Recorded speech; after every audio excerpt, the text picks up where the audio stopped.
ನಮಸ್ಕಾರ, ಸ್ವಾಗತ. ನಾವೆಲ್ಲರೂ ನಮ್ಮ ಜೀವನದಲ್ಲಿ ಮುಂದೆ ಬರಬೇಕು, ಬೆಳೆಬೇಕು ಅಂತ ಆಸೆ ಪಡ್ತೀವಿ. ಆದ್ರೆ ನಮ್ಮ ಅತಿ ದೊಡ್ಡ ಶತ್ರು ಎಲ್ಲೋ ಹೊರಗಡೆ ಇಲ್ಲ, ನಮ್ಮೊಳಗೆ ಇದಾನೆ ಅಂತ ಹೇಳುತ್ತೆ ನಾವಿವತ್ತು ಚರ್ಚಿಸಲಿರುವ ಒಂದು ಪುಸ್ತಕ. ಹೌದು. ಆ ಶತ್ರು ಬೇರೆ ಯಾರೂ ಅಲ್ಲ, ನಮ್ಮ ಅಹಂಕಾರ ಅಥವಾ ಈಗೋ. ಇವತ್ತು ನಾವು ರಯಾನ್ ಹಾಲಿಡೇ ಅವರ ಈಗೋ ಇಸ್ ದ ಎನಿಮಿ ಅನ್ನೋ ಪುಸ್ತಕದ ಆಳಕ್ಕೆ ಇಳಿಯೋಣ. ಹೌದು. ಈ ಪುಸ್ತಕದ ವಿಶೇಷತೆ ಏನು ಅಂದ್ರೆ, ಲೇಖಕರು ತಮ್ಮದೇ ಕಥೆಯೊಂದಿಗೆ ಶುರು ಮಾಡ್ತಾರೆ. ಓ, ಹಾಗಾ? ಹೌದು. ಕೇವಲ 21ನೇ ವಯಸ್ಸಿಗೆ ಒಂದು ದೊಡ್ಡ ಕಂಪನಿಯ ಮಾರ್ಕೆಟಿಂಗ್ ಡೈರೆಕ್ಟರ್ ಆಗಿ ಆ ಯಶಸ್ಸಿನ ಉತ್ತುಂಗದಲ್ಲಿದ್ದಾಗ ಅವರ ಅಹಂಕಾರನೇ ಅವರನ್ನ ಹೇಗೆ ದಾರಿ ತಪ್ಪಿಸ್ತು ಅಂತ ತುಂಬಾ ಪ್ರಾಮಾಣಿಕವಾಗಿ ಒಪ್ಕೊಳ್ತಾರೆ. ಅವರೊಂದು ಮಾತು ಹೇಳ್ತಾರೆ, ನಾವು ನಮ್ಮ ಸಕ್ಸಸ್ ಸ್ಟೋರಿ ಹೇಳುವಾಗ ಅದರಲ್ಲಿರೋ ಅದೃಷ್ಟ, ಬೇರೆಯವರ ಸಹಾಯ, ನಮ್ಮ ತಪ್ಪುಗಳು ಇದೆಲ್ಲ ಮುಚ್ಚಿ ಹಾಕಿ ಎಲ್ಲವೂ ನಮ್ಮ ಬುದ್ಧಿವಂತಿಕೆಯಿಂದಲೇ ಬಂತು ಅಂತ ಬಿಂಬಿಸಿಕೊಳ್ತೀವಿ ಅಂತ. ನಿಜ. ಇದು ಅಹಂಕಾರದ ಮೊದಲ ಹೆಜ್ಜೆ ಅಂತನಾ? ಅದೇ ಮೊದಲ ಹೆಜ್ಜೆ. ಈ ಪುಸ್ತಕ ಆ ಸುಳ್ಳು ಕಥೆಗಳನ್ನು ಒಡೆದು ವಾಸ್ತವವನ್ನು ನೋಡಲು ನಮಗೆ ಸಹಾಯ ಮಾಡುತ್ತೆ. ಸರಿ, ಹಾಗಿದ್ರೆ ನಮ್ಮ ಮೊದಲ ಯುದ್ಧ ಭೂಮಿಗೆ ಕಾಲಿಡೋಣ. ಅಂದ್ರೆ ಆಕಾಂಕ್ಷೆಯ ಹಂತ. ನಾವಿನ್ನೂ ಏನನ್ನೂ ಸಾಧಿಸಿಲ್ಲ, ದೊಡ್ಡ ಕನಸು ಕಾಣ್ತಾ ಇದೀವಿ. ಈ ಟೈಮಲ್ಲಿ ಅಹಂಕಾರ ಹೇಗೆ ಅಡ್ಡಿಯಾಗುತ್ತೆ? ಯಾಕೆಂದ್ರೆ ಆಕಾಂಕ್ಷೆ ಹಂತದಲ್ಲಿ ನಮ್ಮ ಹತ್ರ ಇರೋದು ಬರೀ ಮಾತು, ಕೆಲ್ಸ ಅಲ್ಲ. ಹೌದು. ಅಹಂಕಾರ ನಮ್ಮನ್ನ ಮಾತಲ್ಲೇ ಮುಳುಗಿಸ್ಬಿಡುತ್ತೆ. ನಾನು ಒಂದಿನ ದೊಡ್ಡವನಾಗ್ತೀನಿ ಅಂತ ಹೇಳಿಕೊಳ್ತಾ ಅದಕ್ಕೆ ಬೇಕಾದ ಸಣ್ಣ ಪುಟ್ಟ ಕೆಲಸ ಮಾಡೋಕೆ ಬಿಡೋದಿಲ್ಲ. ಓ, ಇದಕ್ಕೆ ಅಮೆರಿಕದ ಅಂತರ್ಯುದ್ಧದ 2 ಜನರಲ್ಗಳ ಕಥೆ ಒಂದು ಅದ್ಭುತ ಉದಾಹರಣೆ. ಒಬ್ರು ವಿಲಿಯಂ ಟೆಕುಮ್ಸೆ ಶರ್ಮನ್, ಮತ್ತೊಬ್ರು ಜಾರ್ಜ್ ಮೆಕ್ಲಿಲನ್. ಇಬ್ರು ಪ್ರತಿಭಾವಂತರೇ. ಅದೇ ಅವರಿಬ್ರು ನಡುವೆ ವ್ಯತ್ಯಾಸ ಏನಿತ್ತು? ವ್ಯತ್ಯಾಸವೇ ಅಹಂಕಾರ. ಶರ್ಮನ್ಗೆ ದೊಡ್ಡ ದೊಡ್ಡ ಹುದ್ದೆಗಳು ಬಂದಾಗ ನಾನಿನ್ನೂ ಇದಕ್ಕೆ ಸಿದ್ಧ ಆಗಿಲ್ಲ, ನನಗಿನ್ನಷ್ಟು ಅನುಭವ ಬೇಕು ಅಂತ ತುಂಬಾ ವಿನಮ್ರಲಾಗಿ ನಿರಾಕರಿಸ್ತಾ ಇದ್ರು. ಅಂದ್ರೆ ಅವರಿಗೆ ತಮ್ಮ ಮಿತಿಗಳು ಗೊತ್ತಿತ್ತು. ಎಕ್ಸಾಕ್ಟ್ಲಿ. ಅವರು ವಾಸ್ತವದಲ್ಲಿ ಬದುಕ್ತಿದ್ರು. ಆದರೆ ಮೆಕ್ಲಿಲನ್ ತನ್ನನ್ನು ತಾನೇ ಯಂಗ್ ನೆಪೋಲಿಯನ್ ಅಂತ ಕರೆಸ್ಕೊಳ್ತಿದ್ದ. ಓ ಮೈ ಗಾಡ್! ಅವನ ಗಮನವೆಲ್ಲ ತನ್ನ ಇಮೇಜ್, ತನ್ನ ಖ್ಯಾತಿ ಮೇಲೆ. ಯುದ್ಧಭೂಮಿಯಲ್ಲಿ ಶತ್ರುಗಳ ಬಲವನ್ನು ಜಾಸ್ತಿ ಅಂದಾಜು ಮಾಡಿ ತನ್ನದೇ ಯೋಚನೆಗಳಲ್ಲಿ ಮುಳುಗಿ ಆಕ್ಷನ್ ತಗೊಳ್ದೇ ಸೋತ್ಹೋದ. ಅಂದ್ರೆ ಶರ್ಮನ್ ವಾಸ್ತವವನ್ನ ನೋಡ್ತಾ ಇದ್ರೆ ಮೆಕ್ಲೆಲನ್ ತನ್ನ ಅಹಂಕಾರದ ಕನ್ನಡಿಯನ್ನ ನೋಡ್ತಾ ಇದ್ದ. ಪರ್ಫೆಕ್ಟ್. ಅದೇ ವ್ಯತ್ಯಾಸ. ಇದು ಇವತ್ತಿಗೂ ತುಂಬಾ ಪ್ರಸ್ತುತ ಅಲ್ವಾ? ನಮ್ಮ ವರ್ಕ್ ಪ್ಲೇಸ್ನಲ್ಲೇ ನೋಡ್ತೀವಿ, ಏನು ಮಾಡ್ದೆ ಬರೀ ಮಾತಾಡೋ ಜನ. ಪುಸ್ತಕದಲ್ಲಿ ಜಾನ್ ಬಾಯ್ಡ್ ಅವರ ಒಂದು ಪ್ರಶ್ನೆ ಇದೆ, to be or to do. ಹೌದು. ದೊಡ್ಡ ವ್ಯಕ್ತಿಯಾಗಿ ಕಾಣಿಸಿಕೊಳ್ಳಬೇಕೆ ಅಥವಾ ದೊಡ್ಡ ಕೆಲಸವನ್ನು ಮಾಡಬೇಕೆ ಅಂತ. ಈ ಪ್ರಶ್ನೆ ನನ್ನನ್ನು ತುಂಬಾ ಹೊತ್ತು ಕಾಡಿತು. ನಾವು ಸೋಷಿಯಲ್ ಮೀಡಿಯಾ ಯುಗದಲ್ಲಿ ಬದುಕ್ತಿದ್ದೀವಿ. ಇಲ್ಲಿ ಕಾಣಿಸಿಕೊಳ್ಳೋದೇ ಎಲ್ಲವೂ ಆಗಿದೆ. ಇಂಥ ಟೈಮ್ನಲ್ಲಿ ಮಾಡೋದ್ರ ಮೇಲೆ ಗಮನ ಇಡೋದು ಎಷ್ಟು ಕಷ್ಟ ಅಲ್ವಾ? ಖಂಡಿತ. ಕಾಣಿಸ್ಕೊಳ್ಳೋದು ಸುಲಭ, ಅದಕ್ಕೆ ತಕ್ಷಣ ಮೆಚ್ಚುಗೆ ಸಿಗುತ್ತೆ. ಆದ್ರೆ ಮಾಡೋದು ಕಷ್ಟ, ಅದಕ್ಕೆ ಸಮಯ, ಶ್ರಮ, ತಾಳ್ಮೆ ಎಲ್ಲ ಬೇಕು. ನಿಜ. ಅಹಂಕಾರ ಯಾವಾಗ್ಲೂ ಸುಲಭದ ದಾರಿನ, ಅಂದ್ರೆ ಕಾಣಿಸಿಕೊಳ್ಳೋ ದಾರಿನ ಆಯ್ಕೆ ಮಾಡುತ್ತೆ. ಅದಕ್ಕೆ ಲೇಖಕರು ಯಾವಾಗ್ಲೂ ವಿದ್ಯಾರ್ಥಿಯಾಗಿರು ಅನ್ನೋ ತತ್ವವನ್ನು ಒತ್ತಿ ಹೇಳ್ತಾರೆ. ಮೆಟಾಲಿಕಾ ಬ್ಯಾಂಡ್ನ ಗಿಟಾರಿಸ್ಟ್ ಕರ್ಕ್ ಹ್ಯಾಮೆಟ್ ಆಗ್ಲೇ ರಾಕ್ಸ್ಟಾರ್ ಆಗಿದ್ರು, ಆದ್ರೂ ತಮ್ಮ ನುಡಿಸುವಿಕೆ ಸುಧಾರಿಸ್ಕೊಳ್ಳಕ್ಕೆ ಬೇರೆ ಗುರುಗಳಿಂದ ಪಾಠ ಕಲ್ತಾ ಇದ್ರು. ಇದು ಕೇಳೋಕ್ ಚೆನ್ನಾಗಿದೆ, ಆದ್ರೆ ನಾವು ಯಾವಾಗ್ಲೂ ವಿದ್ಯಾರ್ಥಿಯಾಗೇ ಇದ್ರೆ ನಮ್ಮನ್ನ ಯಾರೂ ನಾಯಕನಾಗಿ ನೋಡಲ್ಲ ಅನ್ನೋ ಭಯ ಇರುತ್ತಲ್ಲ. ಒಳ್ಳೆ ಪ್ರಶ್ನೆ. ಆದ್ರೆ ಇಲ್ಲಿ ಲೇಖಕರು ಹೇಳೋದು ನಟನೆ ಬಗ್ಗೆ ಅಲ್ಲ, ನಿಜವಾದ ಮನೋಭಾವದ ಬಗ್ಗೆ. ಫ್ರಾಂಕ್ ಶಾಮ್ರಾಕ್ ಅನ್ನೋ martial arts champion plus minus ಮತ್ತೆ ಈಕ್ವಲ್ ಅನ್ನೋ ಸಿದ್ಧಾಂತ ಪಾಲಿಸ್ತಾ ಇದ್ರು. ಪ್ಲಸ್ ಮೈನಸ್ ಈಕ್ವಲ್ ಅಂದ್ರೆ ನಮ್ಮ ಜೀವನದಲ್ಲಿ ಯಾವಾಗ್ಲೂ ನಮ್ಗಿಂತ ಉತ್ತಮರಾದ ಒಬ್ಬ ಪ್ಲಸ್ ಇರ್ಬೇಕು, ಅವರಿಂದ ಕಲಿಬೇಕು. ನಮ್ಮ ಸಮಾನರಾದ ಒಬ್ಬ ಈಕ್ವಲ್ ಇರ್ಬೇಕು, ಅವರ ಜೊತೆ ಸ್ಪರ್ಧಿಸ್ಬೇಕು. ಓಕೆ. ಮತ್ತೆ ನಮಗಿಂತ ಕಡಿಮೆ ಅನುಭವ ಇರೋ ಒಬ್ಬ ಮೈನಸ್ ಇರ್ಬೇಕು, ಅವರಿಗೆ ನಾವು ಕಲಿಸ್ಬೇಕು. ಈ ಮೂರೂ ಇದ್ದಾಗ ನಾವು ವಿದ್ಯಾರ್ಥಿಯಾಗಿಯೂ ಇರ್ತೀವಿ, ಗುರುವಾಗಿಯೂ ಇರ್ತೀವಿ. ವಾವ್! ಇದು ನಮ್ಮನ್ನ ನೆಲದ ಮೇಲೆ ಇಡತ್ತೆ. ಹೌದು, ಅಹಂಕಾರವನ್ನ ದೂರ ಇಡತ್ತೆ. ಅದ್ಭುತ ಚೌಕಟ್ಟು ಇದು. ಇದೇ ಹಂತದಲ್ಲಿ ಬರೋ ಇನ್ನೊಂದು ಕಾನ್ಸೆಪ್ಟ್ ಕ್ಯಾನ್ವಾಸ್ ಸ್ಟ್ರಾಟಜಿ. ಅಂದ್ರೆ ಬೇರೆಯವರ ಯಶಸ್ಸಿಗೆ ನಾವು ವೇದಿಕೆ ಸಿದ್ಧಪಡಿಸೋದು. ಇದು ನಮ್ಮ ಅಹಂಕಾರಕ್ಕೆ ವಿರುದ್ಧ ಅಲ್ವಾ? ಹೌದು, ಮೇಲ್ನೋಟಕ್ಕೆ ಹಾಗೆ ಅನ್ಸುತ್ತೆ. ಆದ್ರೆ ವಾಸ್ತವದಲ್ಲಿ ನಾವು ಆ ವೇದಿಕೆಯ ನಿಯಂತ್ರಣವನ್ನೇ ಪಡೆಯುತ್ತೀವಿ. ಪ್ರಸಿದ್ಧ ಫುಟ್ಬಾಲ್ ಕೋಚ್ ಬಿಲ್ ಬೆಲಿಚಿಕ್ ತಮ್ಮ ಕೆರಿಯರ್ ಆರಂಭದಲ್ಲಿ ಯಾರೂ ಇಷ್ಟಪಡದ ಫಿಲ್ಮ್ ವಿಶ್ಲೇಷಣೆಯಂತಹ ಸಣ್ಣ ಕೆಲಸವನ್ನ ಅಷ್ಟು ಚೆನ್ನಾಗಿ ಮಾಡ್ತಾ ಇದ್ರು ಅಂದ್ರೆ ಅವರಿಲ್ದೆ ಸೀನಿಯರ್ ಕೋಚ್ಗಳು ಇರೋಕೆ ಆಗ್ತಾ ಇರಲಿಲ್ಲ. ಆಹಾ. ಯಾರಿಗೂ ಬೇಡದ ಕೆಲಸವನ್ನ ನಾವು ಅಚ್ಚುಕಟ್ಟಾಗಿ ಮಾಡಿದಾಗ ನಾವು ಆ ಸಂಸ್ಥೆಯ ಅನಿವಾರ್ಯ ಅಂಗವಾಗ್ತೀವಿ. ಇದು ಅಹಂಕಾರ ಬದಿಗಿಟ್ಟು ಪ್ರಾಕ್ಟಿಕಲ್ ಆಗಿ ಬೆಳೆಯೋ ದಾರಿ. ಹಾಗಾದರೆ ಆಕಾಂಕ್ಷೆಯ ಹಂತದಲ್ಲಿ ನಮ್ಮ ಗುರಿ ವಿನಮ್ರವಾಗಿರೋದು, ಕಲಿತಾ ಇರೋದು ಮತ್ತೆ ಮಾತಿಗಿಂತ ಹೆಚ್ಚು ಕೆಲ್ಸ ಮಾಡೋದು. ಸರಿ, ಈಗ ನಾವು ಕಷ್ಟಪಟ್ಟು ಕೆಲ್ಸ ಮಾಡಿ ಯಶಸ್ಸು ಸಾಧಿಸಿದ್ವಿ ಅಂತ ಇಟ್ಕೊಳ್ಳೋಣ. ಇಲ್ಲಿ ನಮ್ಮ ಎರಡನೇ ಯುದ್ಧಭೂಮಿ ಶುರುವಾಗತ್ತೆ, ಯಶಸ್ಸಿನ ಹಂತ. ಇಲ್ಲಿ ಅಹಂಕಾರ ಇನ್ನೂ ಅಪಾಯಕಾರಿ ಅಲ್ವಾ? ಖಂಡಿತ. ಯಶಸ್ಸು ಅನ್ನೋದು ಅಹಂಕಾರಕ್ಕೆ ಸಿಕ್ಕೋ ಅತ್ಯುತ್ತಮ ಗೊಬ್ಬರ ಇದ್ದ ಹಾಗೆ. ಹೌದು. ಇಲ್ಲಿವರೆಗೂ ನಮ್ಮನ್ನ ವಿನಮ್ರವಾಗಿಟ್ಟಿದ್ದ ಭಯ, ಅನುಮಾನ ಎಲ್ಲ ಹೋಗಿ ನಾನು ವಿಶೇಷ, ನನ್ಗೆಲ್ಲ ಗೊತ್ತು ಅನ್ನೋ ಭಾವನೆ ಶುರುವಾಗತ್ತೆ.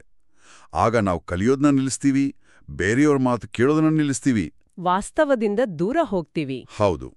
ಇದಕ್ಕೆ ಅತ್ಯುತ್ತಮ ಉದಾಹರಣೆ ಹವಾರ್ಡ್ ಹ್ಯೂಸ್. ಓ ಹೌದು, ಅವರ ಕಥೆ ಎಚ್ಚರಿಕೆ ಗಂಟೆ ಇದ್ದ ಹಾಗೆ. ಅಸಾಧಾರಣ ಪ್ರತಿಭಾವಂತ. ಅಸಾಧಾರಣ ಪ್ರತಿಭೆ, ಆದ್ರೆ ಅಷ್ಟೇ ದೊಡ್ಡ ಅಹಂಕಾರ.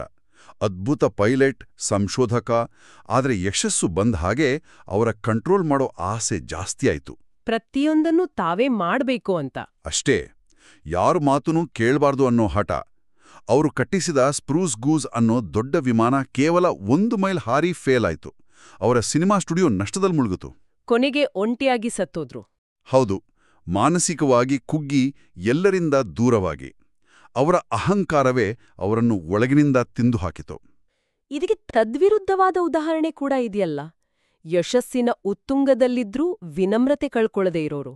ಇದೆ, ಗೆಂಗಿಸ್ ಖಾನ್. ಗೆಂಗಿಸ್ ಖಾನ್. ಹೌದು, ಅವನ ಹೆಸರು ಕೇಳಿದ ಕೂಡಲೇ ನಮಗೆ ಕ್ರೌರ್ಯ ನೆನಪಾಗುತ್ತೆ.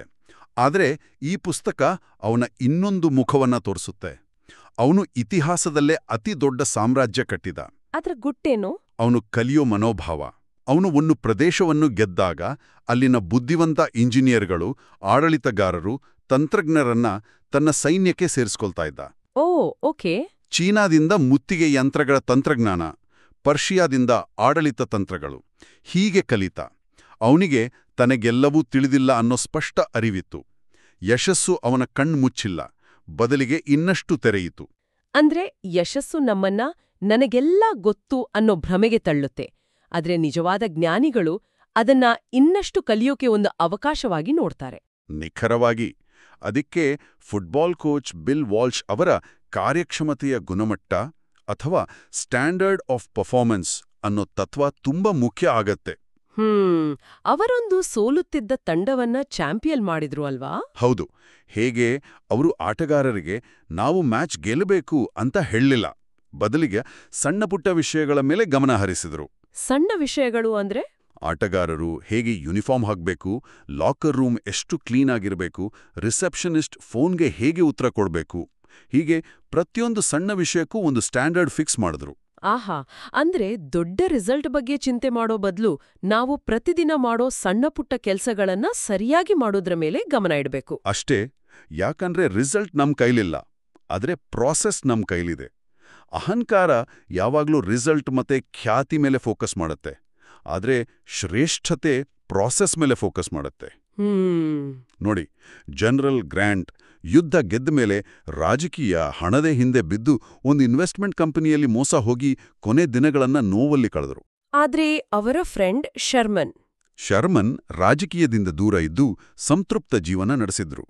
ಯಶಸ್ಸು ನಮ್ಮ ಮುಂದೆ ಹಲವು ದಾರಿಗಳನ್ನ ತೆರೆಯುತ್ತೆ, ಆದ್ರೆ ಅಹಂಕಾರ ನಮ್ಮನ್ನ ತಪ್ಪು ದಾರಿಗೆ ಇಳಿಯುತ್ತೆ.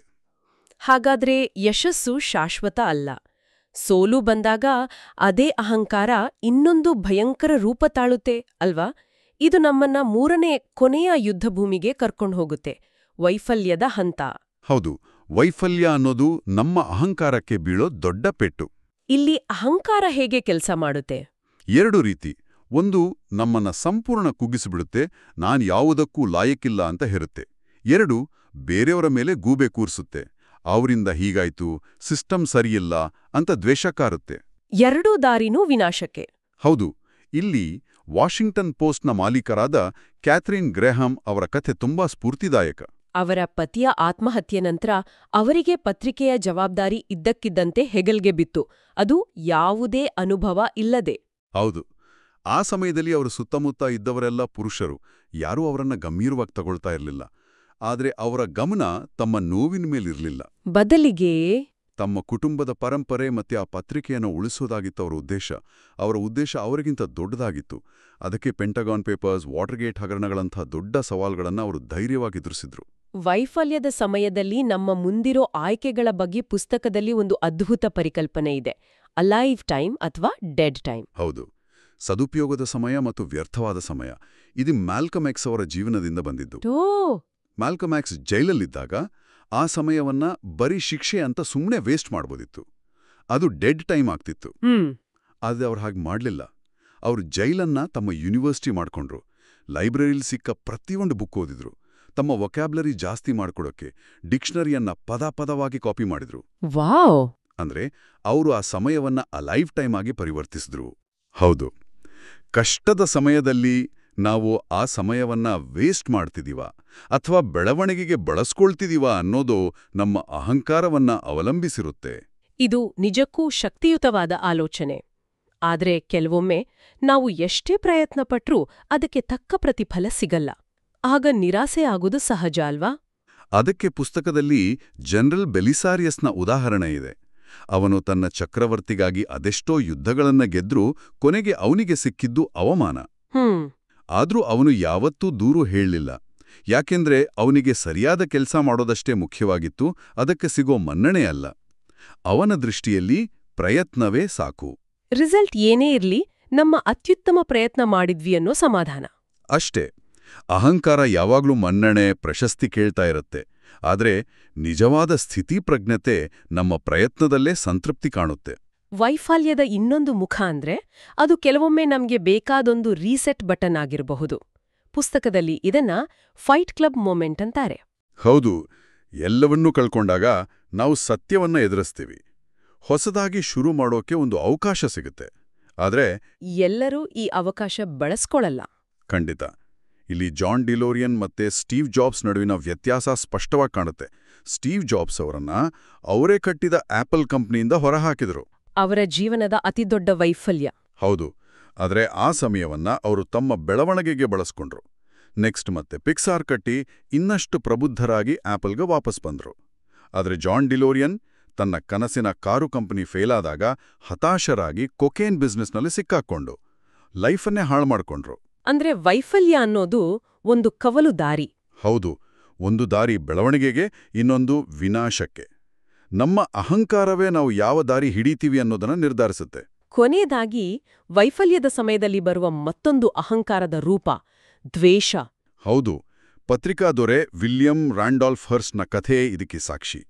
ಸಿಟಿಸನ್ ಕೇನ್ ಅನ್ನೋ ಸಿನಿಮಾ ತನ್ನನ್ನು ಅವಮಾನ ಮಾಡಿದೆ ಅಂತ ಅದನ್ನ ನಾಶ ಮಾಡೋಕೆ ತನ್ನ ಎಲ್ಲಾ ಶಕ್ತಿ ಬಳಸಿದ. ಆದ್ರೆ ಏನಾಯ್ತು? ಅವನ ದ್ವೇಷವೇ ಆ ಸಿನಿಮಾಗೆ ಅತಿದೊಡ್ಡ ಪ್ರಚಾರ ಆಯಿತು. ಅದು ಇವತ್ತಿಗೂ ಸಾರ್ವಕಾಲಿಕ ಶ್ರೇಷ್ಠ ಚಿತ್ರಗಳಲ್ಲಿ ಒಂದಾಗಿದೆ.